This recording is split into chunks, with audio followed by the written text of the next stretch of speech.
This is an extremely special introduction for me because this woman, such a lovely lady, decided to say yes to our request at the very last minute to fill in for Michelle Patterson, who I don't know if you heard earlier, if you were here when Robbie announced that she had had an accident this morning. I believe, Robbie, she's okay, but it was serious enough that she's on our agenda. She's not going to be speaking today, but Stone Love, and this is what happens when you surround yourself with extreme professionals, just said, absolutely, I can do it, I can fill in, I'm there for you. So I'm going to read her bio from her laptop, because that's how we do things when we fill in for each other. But what a joy and honor it is to have her with us here today. So I'm going to read a little bit about her. So Stone Love has been introduced as a light. She defines herself as a mentor with experiential wisdom. Her wisdom gained through choices for self-love, making strength-based decisions and nurturing relationships. Stone is a devoted wife and mother of 5 daughters, a son, and a grandmother of, is it 60? It's, my mic just went out. Grandmother of 17 now.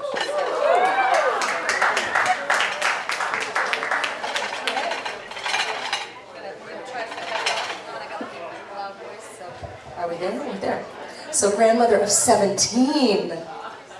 Really gorgeous. She is the founder of Stoneologies and originator of the 7 pillars of strength-based decision-making. Stone has spoken with thousands of women around the world about the decision-making process. During her research, she found the #1 thing preventing us from reaching our full potential is the inability to make strength-based decisions. There's a theme here today. After she collected data from women in Southern Caribbean, Costa Rica, Haiti, throughout the United States and Canada, the answer is always the same. It is our decisions, not our circumstance, that define the quality of our lives. Stone's book, Decision Time, I have it, it's a great book, you need to get it, is written to give readers a comprehensive step-by-step process for making the right decision in every situation, every time.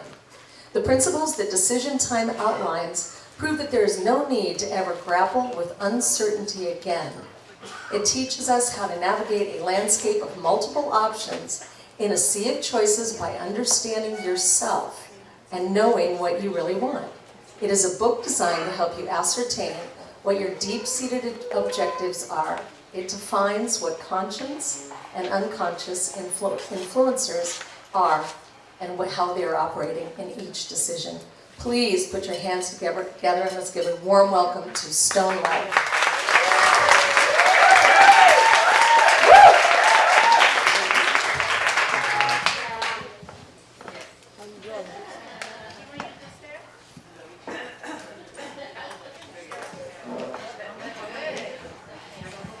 I won't. Hello, everybody. Hi.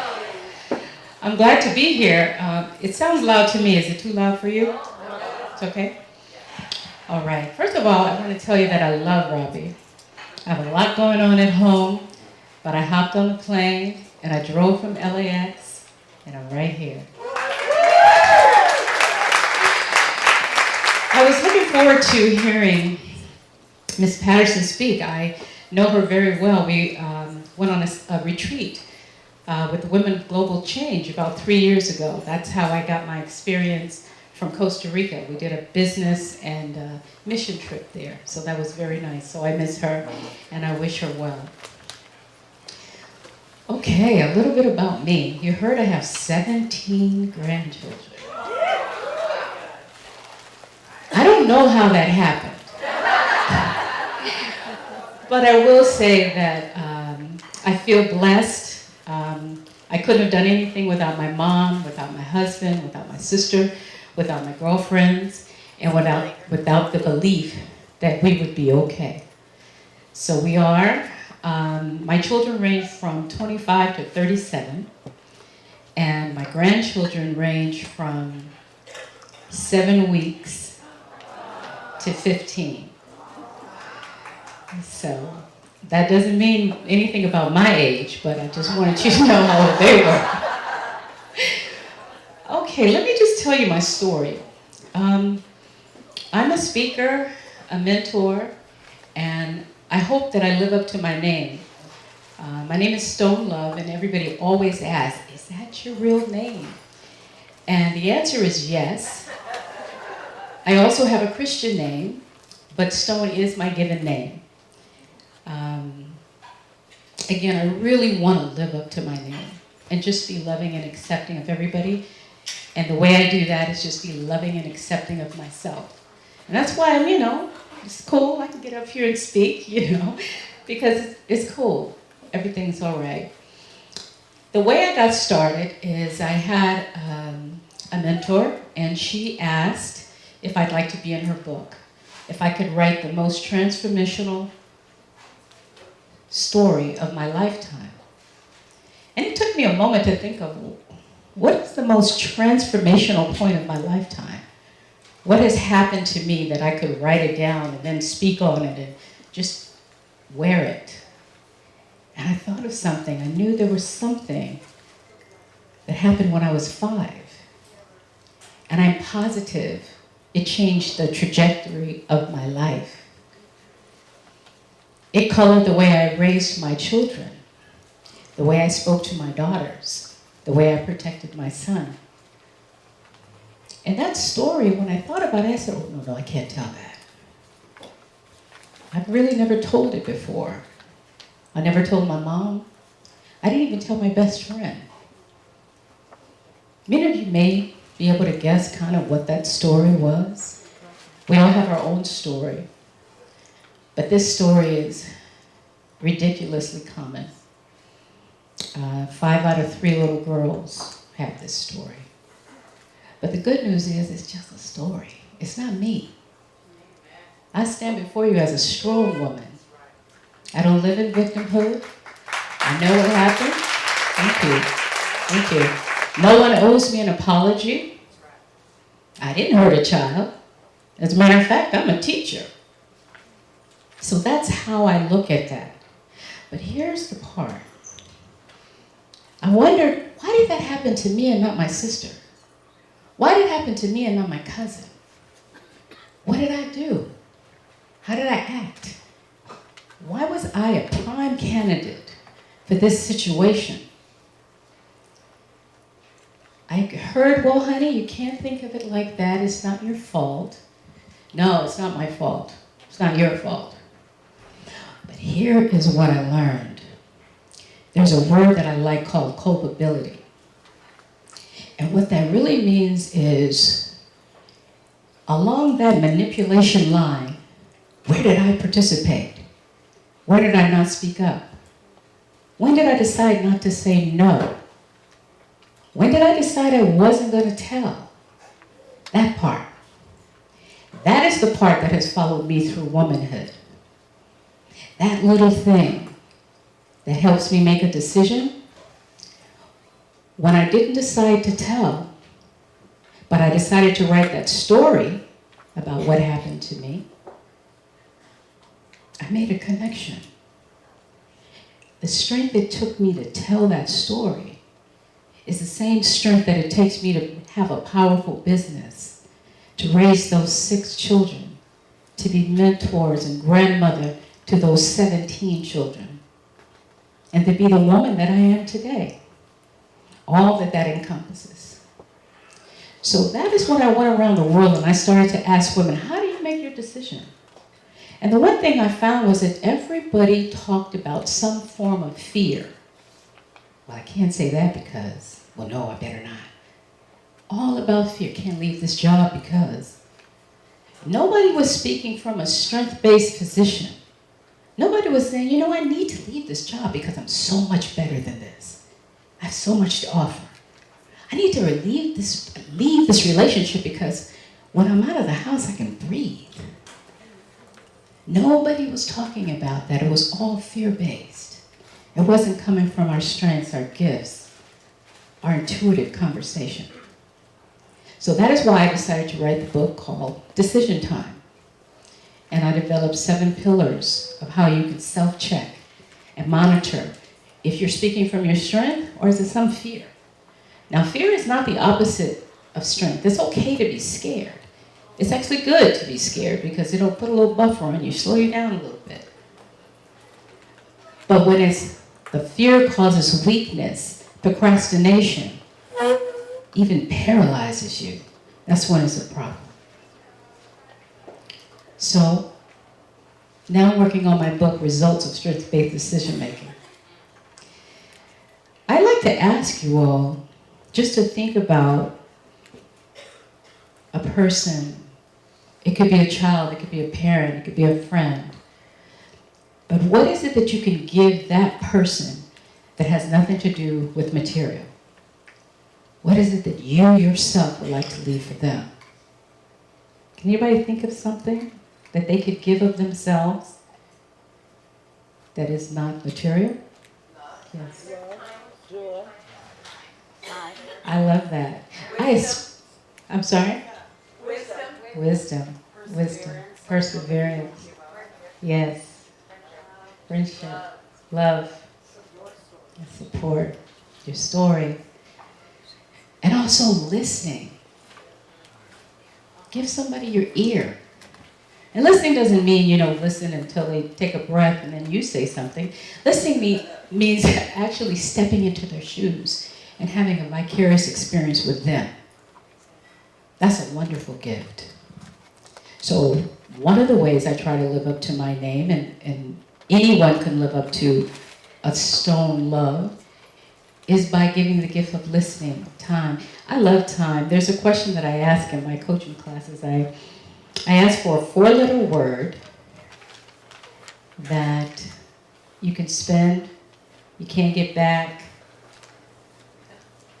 I don't remember the rest of it, but you said it. It's time. Everybody says love, but time will rob you of your youth, your health, your love, your reputation, even your memory.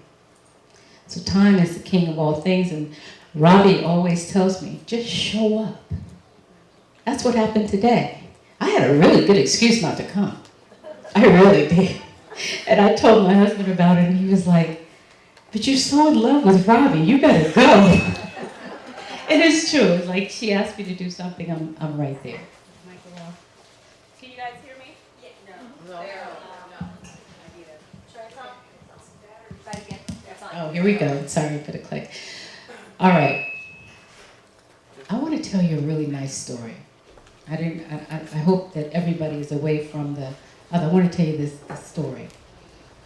I did a little speaking tour last year, and I decided to go to 7 sexy cities and speak. I have friends all over the world, so I'm coming to stay with you and I'm going to speak, right? So it was wonderful. So my last stop was Toronto. So my girlfriend called and she said, well, Stone, I'm so excited about you coming, but I have something to tell you. I've made a decision, and I'm not going to be here, but I'm going to set you up with my 2 other girlfriends, and you're going to speak at their retreat. And I was like, oh. She said, but this thing, I just got this amazing opportunity, and I'm sorry, but I have to take it. She said, unless you want to come with me. And I said, well, what's up? She says, well, I'm going to take a wisdom course in Paris. Okay, so the question is, do I want to stay here with your 2 friends and speak at their retreat? Or do I want to go with you to take a wisdom course in Paris? I don't know how I'm going to do that, but I'm going. Yes, I'm going. So she says, okay, here's the plan, here's the class, this is what we do, here's the tuition, it's where we're going to stay, blah, blah, blah. We got it all together. We're in Paris. She says, well, the plan is, actually, the class was in Chartres, which is about an hour from Paris. So she says, when the class is over, we're going to spend 2 days in Paris. And I said, 2 days in Paris? I can't come all the way to Europe and spend 2 days in Paris. She's like, yeah, but still, the group, we got to get back to work. We got to get home. It's like, yeah, okay. So I called my husband. I said, honey, I can't spend 2 days in Paris. I'm going to stay. He said, really? You're going to stay by yourself? Well, I'm never by myself. My God with me, my mom, my everything, my intuition. I'm not by myself, and I'm sure there are people in Paris. So I called Airbnb and I rented an apartment for a month.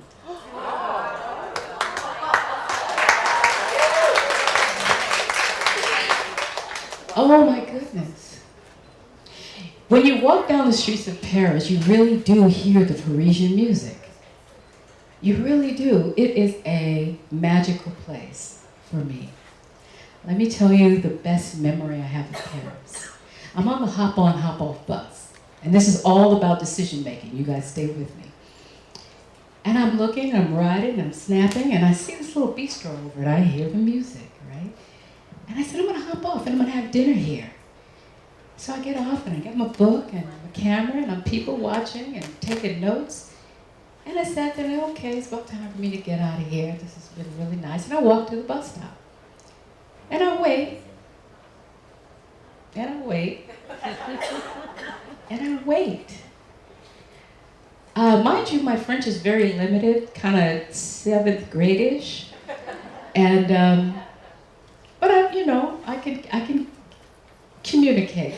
So I'm just looking around and I'm thinking, where's the bus? But of course, here's an American couple, and they come up and I say, are you all waiting for the bus? And, yeah, we're waiting, but we heard that it's a holiday, so the buses stop running early. Okay, so how are you guys getting home? So she said, well, we're still just gonna sightsee, whatever, blah, blah. Okay. I go down the street. Pardon, excusez-moi, parlez-vous anglais? No. Okay. That happens 3 times. Then I see this tall man coming down the street. Young man, big, beautiful black man. He's just walking down the street like, please God, let him speak English. So he comes, I say, well, I'm gonna be polite, so again, pardon, excusez-moi, parlez-vous anglais? Yes, I speak English. Oh. Where's the bus? He says, oh, madame, it is too late for you to take the bus. You must take a taxi. Where's the taxi? You see this yellow down here? You go all the way down. Do you see it? Yes, I see it. You go all the way down and you take the taxi. Okay. Are you going to be? Yes, I'm okay. I start walking down the street. And it's probably about 8:30 now. And at that time, it was getting dark a little later. It seemed to be getting dark a little earlier since I was by myself. So I'm walking down the street. And I'm like, okay. The faster I walk, the louder the footsteps behind me. Somebody's got to be chasing me, so I keep looking. And so I'm like, okay, Father, look, I need you. I'm scared now. Everybody keeps saying I shouldn't be here by myself, and I am. I really need you to come. Walk with me. Help me with my French so that I can talk to the cab. So I go and I say, pardon, parlez-vous anglais? And he just looks at me and he shakes his paper and continues to read.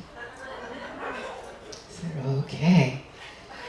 So I stepped to the next cab and I said, okay, Father, look, I really need you to talk for me because I'm not going to be able to do this because now I'm frustrated and they don't care and they don't like me and I don't know what to do, so I really need you. Okay, I'm going to do it. Stone! Jesus? Stone! It's me, Sarah Lou. I'm your friend from Instagram.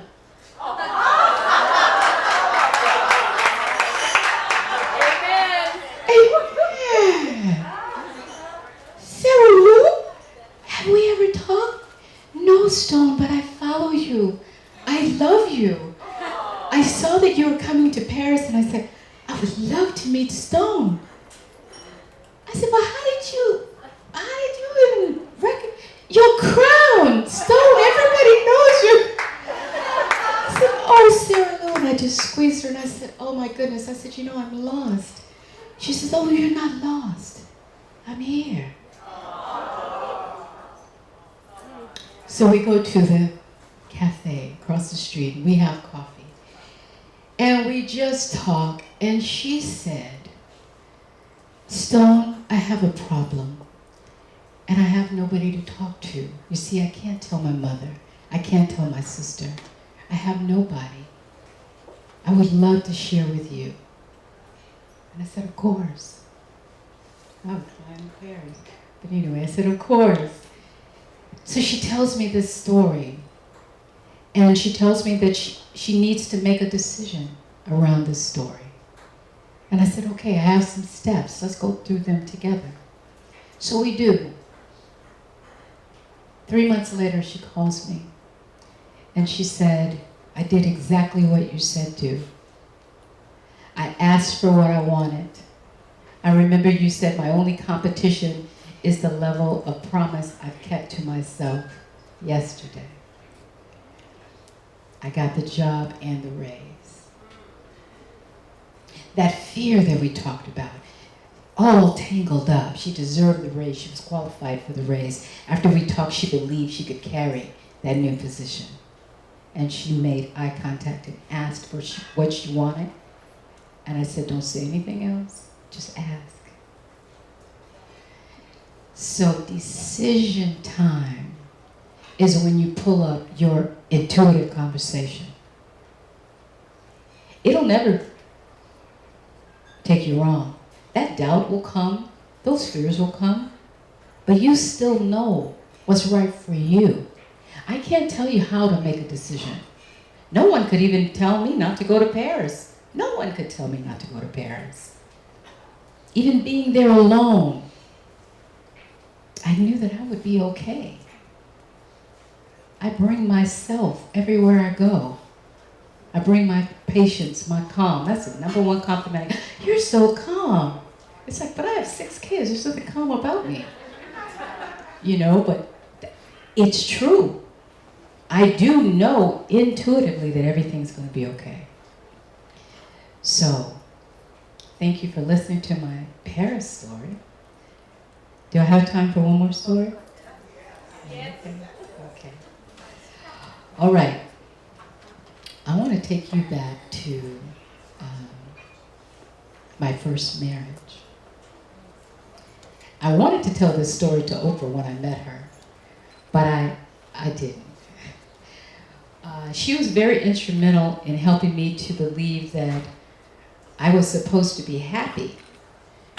And if my husband didn't make me happy, I should leave him. Well, I've gone a little bit past that. It's my responsibility to be happy. It's not my husband's. And I trust that he's going to be exactly who he is. And he must trust that I'm going to be exactly who I am. So I did get to tell her that. The story I want to tell you is when I met Oprah.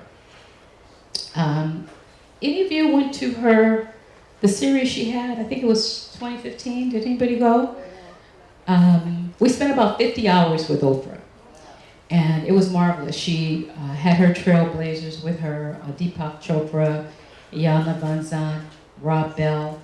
It was fabulous, as you can imagine.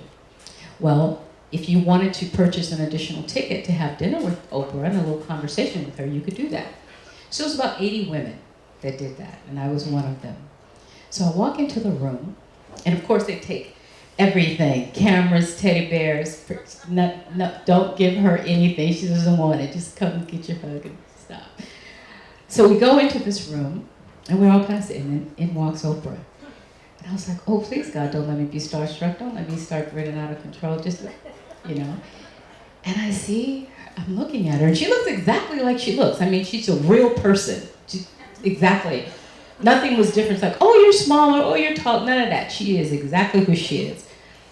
So I look at her, and I'm just, trying not to have the cheesy smile. And she turns, and she does a double take. And she looks, and she says, who are you? And I said, I'm Stone Love. She said, come here, baby. And she squeezes me. And we hug, and I'm still praying, hold it together, hold it together. And so she just looks at me and she says, so where are you from? And I said, I'm from San Francisco. She said, okay, well, thank you for coming. I said, well, thank you for having this, because I wanted the opportunity to thank you for your influence in my life. I know you've never seen me, but I've seen you almost every day. You know, so I want to say thank you. She says, well, you're welcome. You're welcome. And, you know, I just kind of slid away, and she just held my hand. And I said, you know, another thing I want to tell you. When Mother Maya Angelou died, you were the first person that I thought of. And I said, the reason I felt so close to her was because I had the mtDNA test to find out where my ancestry was. And it turns out that I'm 100% Mende tribe, which Maya Angelou also is too. And her eyes welled up. At first she said, wait, who did you do it with? I said, the same organization you did it with, because you legitimized it for me. I wouldn't have done it with. She's like, really? And she hugged me again. So we had this kinship that was really quite marvelous. Quite marvelous. I have pictures, and maybe we'll have time to show. But anyway, that was an amazing experience for me. And it was my experience. Of course, Oprah had her own. Everybody looking had their own. But it was an amazing experience. And you know what the biggest thing about that was? I always knew I would meet Oprah. Because when I was like 21 and going through everything, I watched her every day. And I think, well, what would Oprah do? Because in my mind, she was at the top. She, you know, of good decision making, right? I was a broadcast communication major, so she was doing what I wanted to be doing. So when I felt, you know, weak and wanted to make a decision, well, maybe they won't like me, well, maybe I should say that, I would say, well, what would Oprah just stand flat-footed and say? So she was a representative of the strength that was already in me. But I just projected it onto her. So I couldn't tell her all of that. But I've since then transferred that right back to myself. You know, I know where my strength lies. Each one of us, our strength lies within. Our past can influence our lives, but our decision making is what will determine our future. That's a little quote out of the book. I'm sort of an stream of consciousness type speaker. So you guys stay with me because I just forgot what I was telling you. I don't know if it's because of the hot flashes. Oh, you want to hear more about the first husband? I tried to segue. It was like, maybe we should tell that story. We'll tell the story. Okay, so my first marriage, I married my high school sweetheart. I was 18, he was 20. We had 5 daughters in a row. I always wanted a son, I always wanted a dad, I always wanted a brother. I had none of those things. And my husband didn't give me a son. So I remarried.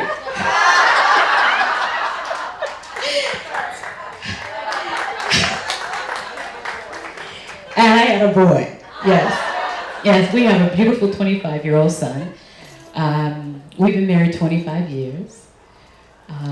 My high school sweetheart and I were married for 12 years, so I've been married forever. That's another reason I can go to Paris by myself. But anyway, the story is on YouTube, actually. So I'm going to shorten it really good. Like I told you, my 5-year-old experience, I was very paranoid around my daughters. And my daughter, when she turned 20, actually told me, Mom, you made me afraid of men. I said, really? What? Why is that? I've never told you to be afraid of men. She says, no, but it was the way you acted when men came around. You'd pull me close, you'd pull my skirt, you do that. And I said, oh, they must be bad. I said, I'm sorry, I didn't mean that. They're not bad. Mom was just scared. But I'm not scared anymore. I'm not scared of men. It was never men. It was those 2 particular men, in my case. So anyway,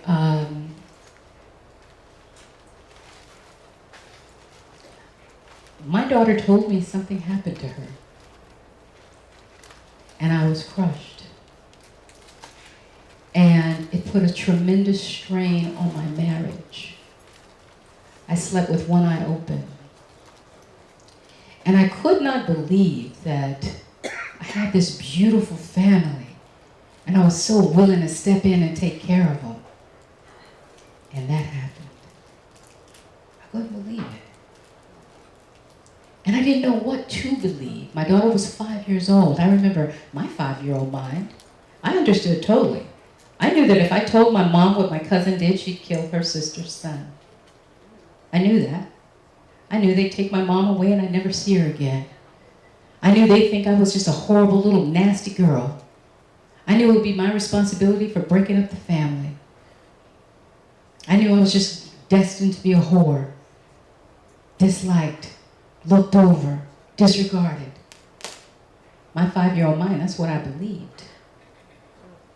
So when my daughter, she didn't tell a whole story, a definite story, she just said something that scared me to death. And I pushed everybody away. We got through that. We went to counseling, hypnotherapists. We did everything. Best thing I did was pray and just be still about it. And that was the first time that I met the God in me. That was the first time. I knew what my grandmother said. I knew what my mother said. I knew the experience of church. But the God in me, I didn't know. I met him, her, me, strength. That thing in your belly that tells you what to do, when to stop, when to shut up. Don't eat that. Don't say that. That thing. I met that. And I had counsel with that. What is my next step? What do? I don't want to be that woman that knows and allows, or that woman that kills out of guilt and shame and horror. I want to be strong. I want to be stone love, and I couldn't articulate it exactly like that at the time, but that's what I wanted to be. So I was still. And I got my answer. I got my answer in the only way that I can interpret it. Like you get your answers when you have your dreams, or you see references, or you have some synchronicity, and you say, oh, got it, I understand. That's how I got my answer. And that's what I live by today. My daughter's fine, my first husband's fine, our family's beautiful, everybody's who they are. I think that's the biggest gift I can keep in mind, is that trust that you and you and you and you are going to be exactly who you are. Even if that's a charade for today, it's still who you are. So with that said, I invite you to connect with that thing in yourself. Nobody can tell you what to do. Nobody can tell you how to do it. Well, how did you do it? That might not be good for you. The way you did it, that might not work for me. I know some of you are morning people. I know where Robbie is. I'm not. I do it.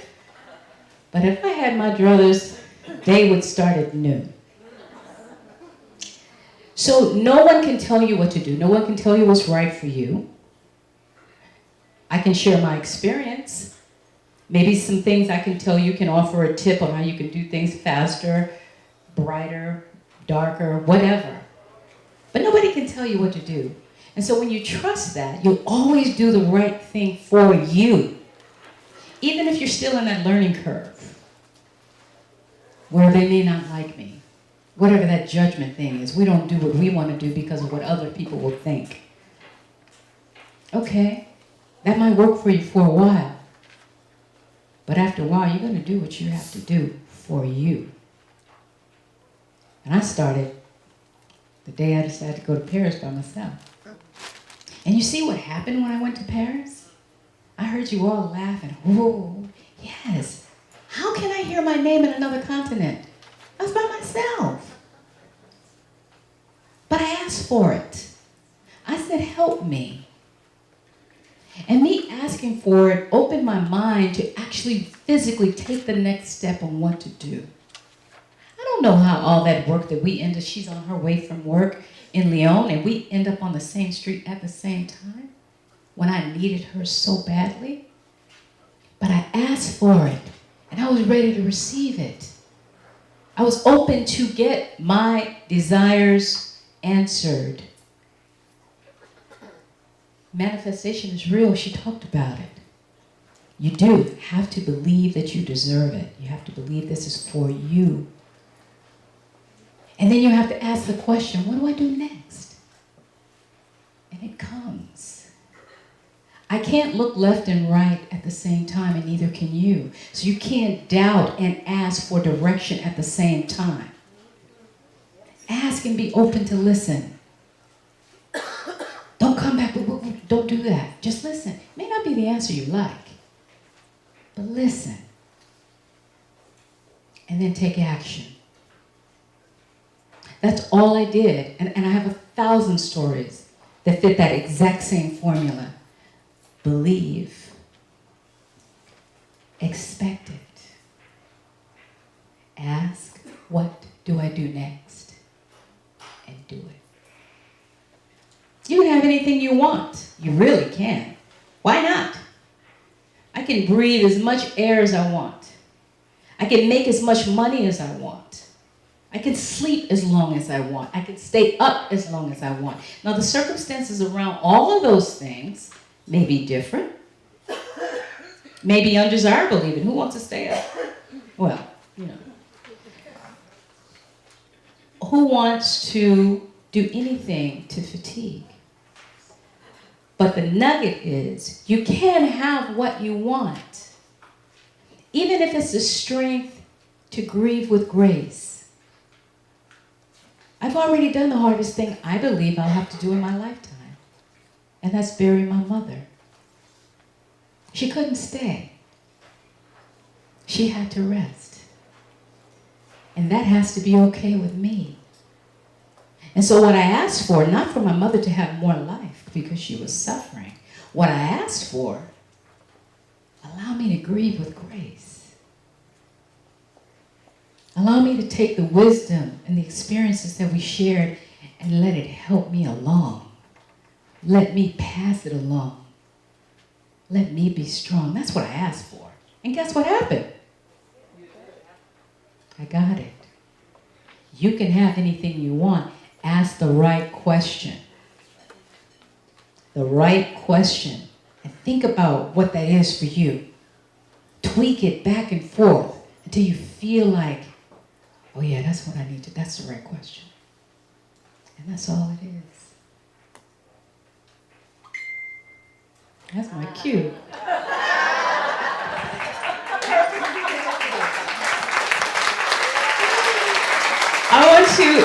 One thing I need to tell you is that this will be my 3rd annual retreat to Paris. It's something fabulous. I do want to show you just a little clip that I did. How am I on time? Okay. Oh, I just want to show you a little video that I'm proud of. It's probably 3 years old, I don't know. But I would like to share with you. And then I want to share the Paris retreat with you, a little bit about that. So let's play that. Stone love. Have you missed opportunities? Are you struggling to reinvent yourself? Are you having stagnant income? Emotionally eating, emotionally dating, emotionally spending. Well, these are all signs that you're not accessing your spiritual gifts, your principles like forgiveness, patience, fortitude, the courage to make strength-based decisions, perseverance that will allow you to persevere through any situation. I'm Stone Love, and at Stonologies, we make things happen. For over 12 years, I've created results for people just like you. They've been able to make more money, attract their ideal mate, even lose weight, all by accessing their spiritual gifts. To get you started on manifesting the life you say you want, fill out the box on this page, and I will send you 5 steps to manifesting the life you say you want. Congratulations for stopping by Stoneologies. We bring out the brilliance in you.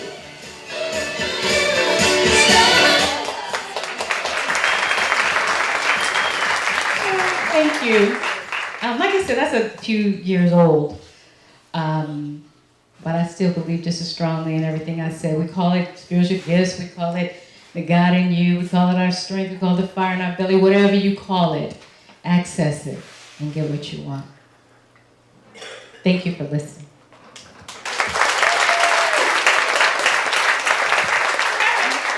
Sorry, it's the hot flashes, I'm sorry. I want to show you guys just a little bit about the retreat. Actually, I'm going to work the mouse a little bit. This one has no sound, so I'll just talk to you and just let you see. Oops. It's not, oh, there we go. Is it rolling? Yeah, you can use the wheel on that. Okay. All right. I don't like it when people read things that are in front of me. Yeah. So you guys can see it, and I'll just kind of talk through. But Paris is magical. And I will say that please don't allow tragedies and all that to color your activity and make you afraid to do what you want to do. You know, our world is in a state right now. We understand that. And we understand how to make good decisions and be prudent about things. But please don't not travel or not shop or not love or not do anything because you're afraid of what might happen. You know, things happen and they're going to happen. So let's have fun before they happen. That's how I feel about that. So yeah, we're going to Paris again. So there's some of the things that we talk about. And the best thing about Paris is that we were kind of romanticizing our fears so that when we flip it to the strength side, we can access it quickly. Because we all know exactly where we were when some tragedy happened. So I said, well, let's romanticize our strength and bring that up so that we can get to it. So that self-doubt, the judgment we talked about, the approval, criticism, all of those things are fear-based, and we cannot make decisions around that. And I just said something like this about your past, you know, may inform or influence your future, but your decisions will transform your future. You know, you can read what it says. I just messed it up. Your past may inform or influence your life, but your decisions will transform your future. We all agree on that? Yeah. Yeah. So like I said, I'm not my story. I'm Stone Love. That's really who I am. So, fun. You guys just kind of look. Oh my God, we have French classes. I actually have friends and loved ones in Paris because I've gone. The second time I stayed for 6 weeks, and my daughters came out. It's been fabulous. My husband is not a traveler. He works in law enforcement, so when I was cautioning you about, you know, being influenced by the state of the world, he's drowning in it. So he doesn't travel like that. So anyway, I love him. He allows me the freedom to do what I need to do for me. He trusts that I'm going to be exactly who I am. And that's how that works. Okay. Oh, Bastille Day. Their celebration. That was the most beautiful celebration. Even though we had the tragedy in Nice, we were there at that time too, but the most spectacular celebration. That's sort of like their 4th of July. Yeah. So we were there then. Friday, vendredi. Oh, how much time do I have? Oh my God, I have to tell you about this experience. I just thought of this when we got down here.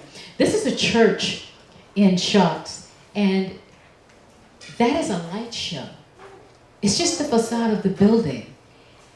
And there's movement. It is a tearjerker. So we had an evening there. That was beautiful. There's no place like Farmer's Market in Paris. Not at all. The Louvre, spectacular. All right, Tuesday. And our last day, we just kind of had a free day. was going to tell you a story. I hope you ladies are experiencing this. I just must tell you, I lose my train of thought a lot, and that's a horrible thing for a speaker. Because like I said, I am a stream of consciousness speaker, and I learned that by being asked to do the repass, the prayer for my mother-in-law's service. And I wrote this wonderful thing about all the gifts she had left us and how she taught us all how to cook and blah, blah, blah. And when I got up there with the mic, none of that came out of my mouth. That was not what was needed for the audience. It really wasn't. And that is when I learned what kind of speaker I am. I speak from my heart. But this thing that's happening, let's mess things up a little bit. Does anybody have any questions or anything they would like to share about decision making?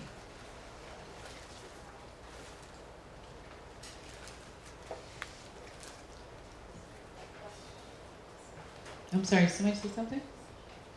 Sheila? Oh, wonderful. Decide to go back to school. You know what's extra beautiful? Congratulations, Sheila. I read a study. Centurions had 3 things in common. They continued learning, they had family and friends, and they continued to move their bodies. And that's why they were living and breathing in 100. So good for you for going back to school. We should keep learning. You sure you don't have any questions? Yes. I just want to say, before you said anything about Maya Angelou, you reminded me so much of her. Oh, thank I just you. wanted to say that, and then when you said it, it was kind of like a confirmation. Yeah. Thank you so much. She actually felt like family to me. I've met her a couple times. I didn't get to share that we had the same DNA, but thank you for that. I'm honored to have that compliment. I actually tried not to read her stuff because when I write, I didn't want, to feel like or to, and it happened anyway. It happened anyway because I do hear that. So the story that I wanted to share with you, I really forgot what it is, and I'm waiting for it to come. That's why I asked for you guys to help me and ask the question. So, yes. Do you want me to fill in some time for you about an experience? I would love that, please. I'll stand up. Do you want the mic? No, I can talk loud enough. Can you hear me? I hope. No. Here, there you go. Hello, everybody. My name is Alice, and I'm Robbie's sidekick, partner in crime.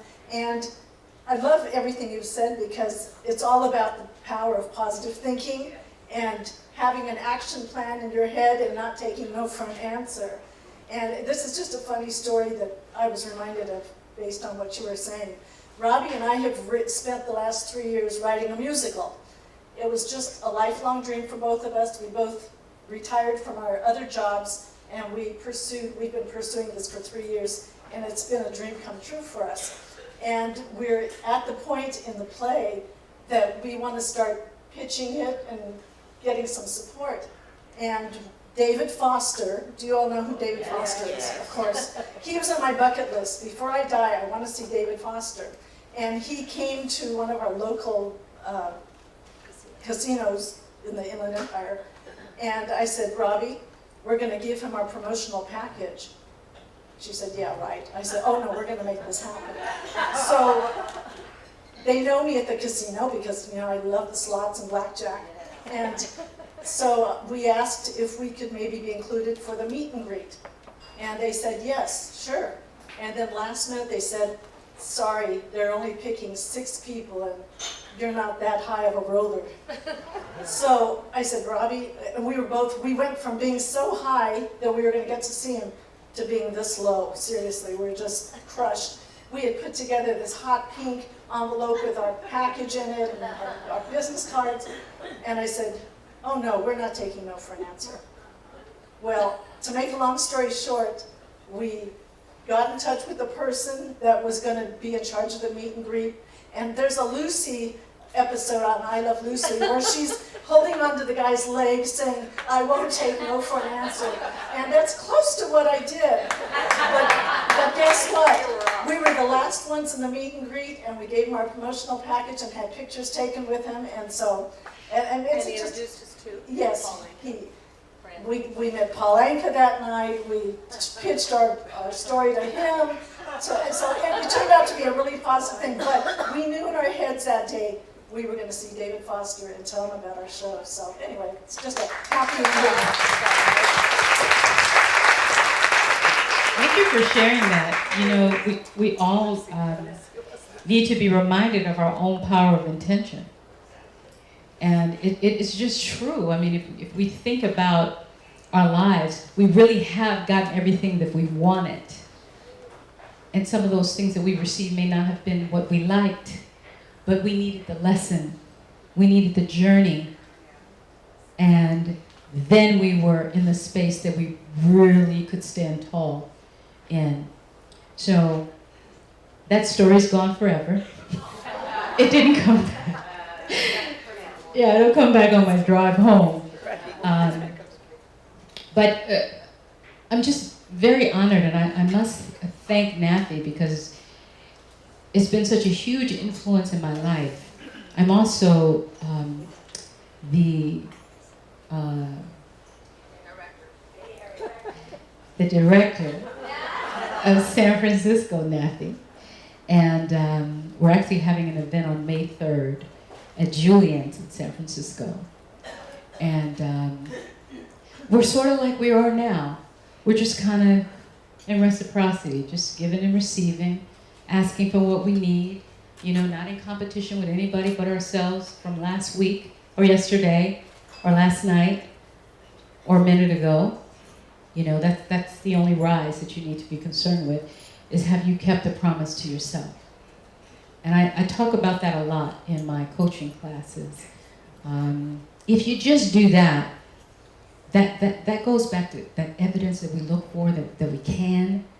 If we just keep one promise to ourselves, just one day, you know, whether it's rising at a particular hour, or monitoring our diet, or monitoring our thoughts, and being able to just shut that off. Okay, I'm not going to think about that. Okay, well, they must be going through something that I don't know about. Anything, you know, someone on the road rage, you don't know why they're doing what they're doing. You know it offends you, you know it slows you down. They may have gotten a diagnosis. They may have caught a pain in their heart or their mind. We don't know. So if we can keep the promise to ourselves, I'm going to have just a little bit more patience, because somebody's going through something that I don't know about. Just like when I was going through, I was hushed. So just little things like that will allow you to get in touch with your power of manifestation, you know. Anybody have anything else they want to share? Yes. I'm pretty much like you. Whenever I'm offered to ask to give a speech, I never really prepare the speech though. I just make an outline of the subject that I want to touch on, of the points that I want to touch on. And then the speech just comes from my heart. And I never go wrong with that. And one reason that I do that is I never have to memorize the speech because I trust my heart. Amen. I love that. I love that. That is absolutely my confirmation. And even though, you know, for a nanosecond, I was like, oh, I got to tell you this story. And it went away. It's okay. It's really okay. It has to be okay, you know. And no, I didn't prepare a speech because I didn't intend to speak. But guess what? I'm a speaker. I'm a speaker. Oh, we love you, Stone. Thank you so much. Thank you. Thank you. How am I doing? I just think you're fantastic. We're so grateful that you jumped in and gave us this wonderful time. Everybody, Stone Love, please. Thank you. Thank you. If you'd like to check out my book, I'm on Amazon. If you'd like a signed copy, you can send me an email and I'll get your address and I'll send it to you. I'd love to do that. There are many people in here that have the book, so welcome. Yes, Robbie. I just want to say I'm so glad I showed up one time, and that's how I met you. Thank you. Robbie. Thank you so much. Thank you, everyone. Oh, I'm sorry. Go ahead. I just wanted to say thank you. I experienced one of the things that you talked about. My sister, my younger sister, had a hysterectomy a couple of weeks ago, and I went to Atlanta to be with her. She is a very angry person on the inside for a lot of reasons that none of us really understood. My mom died at 34 years old when I was 17 and she was 10. I'm the oldest sibling of 7 kids. And she just wanted me here with her to spend this time. And I literally understand. She shared with me that she was blessed at a young age with daycare. No one, ever knew. And I now understand why she wanted that time with me. When you talk about time, it was complicated for me to listen, but I listened. And I understand now why it's so important for her, for us older siblings to understand her, and why we have to stop judging her or whatever we're doing that makes her so upset. So thank you for sharing that story. Thank you. Thank you for sharing. Thank you so much. Thank you so much. That listening and that witnessing, that sometimes that's all we need. We may not have the right things to say, but listening is always the right thing. Everyone just wants to be heard and understood. And even if we don't totally understand, that listening will take up for that. Thank you for sharing that. It's very difficult. It is. It's very difficult. But let her know everything's going to be all right. It's going to be all right. And she's not that story. She's not. And if you'd like to talk to me later, I'd love to talk to you. Okay, everyone, again, thank you so much. We thank you, Stormlight, for living up to your name. Absolutely.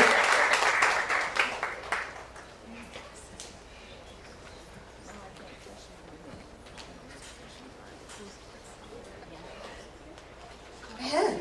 Can she open it now? Oh, she's going to open it now. Okay, I'm going to do it. Hold the mic. So, you want to be on? She wants to get on stage and everything. Okay, that's right. I still need somebody to hold the mic.